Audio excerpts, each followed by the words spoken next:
சரி, மதுக்குறாமலிங்கம் சொல்லுங்க. இல்ல, நல்ல வேளை என்னுடைய அலுவலக அறையில் ஏசி இல்லை. எனவே ஏசி அறையில் உட்கார்ந்து கொண்டு பேசுகிறேன் என்ற குற்றச்சாட்டுக்கு நான் ஆளாகாமல் போனதற்கு முதலில் நன்றி. இப்ப நாம எங்க இருக்கீங்கன்னு சகோதரி கேட்கிறாங்க. அவங்க எந்த மீடியாவிலும் வராத சில தகவல்களை சொல்றதுனால அவங்களும் இந்த டெல்லியில ஜந்தர் மந்தர்லாம் இருக்காங்களோ. ஏன்னா நான் சில செய்திகளை பார்த்தேன்.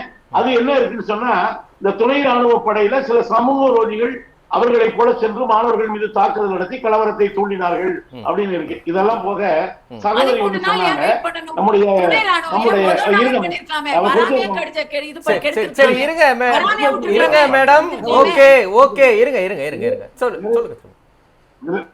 நிறைய பேசிட்டீங்கம்மா, நிறைய பேசிட்டீங்க. ஒண்ணு நம்ம விஸ்வகுரு மோடி அவர்கள் நினைத்தால் கூட நீட் தேர்வை ரத்து செய்ய முடியாது அப்படின்னு சொன்னாங்க. அப்படியெல்லாம் ரத்து செய்ய முடியாதுன்னா எதுவும் கிடையாது.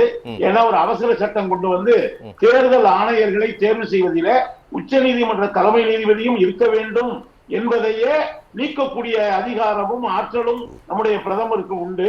ஏன்னா உச்ச நீதிமன்ற தலைமை நீதிபதியையே ஒரு தேர்தல் ஆணையர் தேர்விலிருந்து எடுத்த அதிகாரம் நம்முடைய பிரதமருக்கு உண்டு.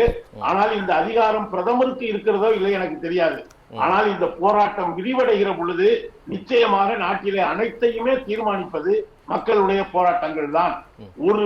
இங்க தமிழ்நாட்டில் சொன்னாரு, ஒரு வார்த்தையை கூட நீக்க மாட்டோம்னு. அந்த வேளாண் சட்டத்தை தூக்கி எறிய வைத்தது விவசாயிகளுடைய போராட்டம். இங்க ஐயா ஏன் இவ்வளவு எக்ஸாம் இருக்கும் பொழுது ஐயா சிஏ எக்ஸாம் எடுத்தாரு எனக்கு தெரியல, பரவாயில்ல. ஆனா 10ஆம் கிளாஸ் தேர்வை பத்தி கவலைப்பட்டாரு. ஆனா புதிய கல்விக் கொள்கையில 8ஆம் கிளாஸ்ல தேர்வு, 3ஆம் கிளாஸ்ல தேர்வு, பிறப்பதற்கு முன்னாலேயே தேர்வுன்னு ஒரு தேர்வை வச்சு உள்ளேயே நுழைய விடாம ஒரு பெரும்பகுதி மக்களை தடுக்க பாக்குறீங்களே, இது என்ன நியாயம் தான் கேட்கிறோம். எனவே வழக்கமா நீங்க தேச விரோதிகள், அந்நிய சதி, அர்பன் நக்சல் பள்ளிக்கூடத்துல தேர்வு இருக்க கூடாது, அப்ப எல்லாம் எங்கேயுமே தேர்வு இருக்க கூடாது. நியாயமா பார்த்தா ஒன்னு சொல்லி முடிச்சேன் தமிழ்.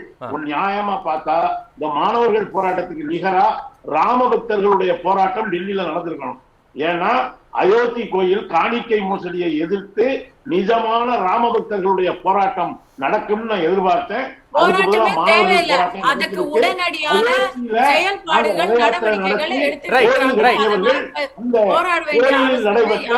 ராமபக்தர்களுடைய சுரண்டியவர்களுக்கு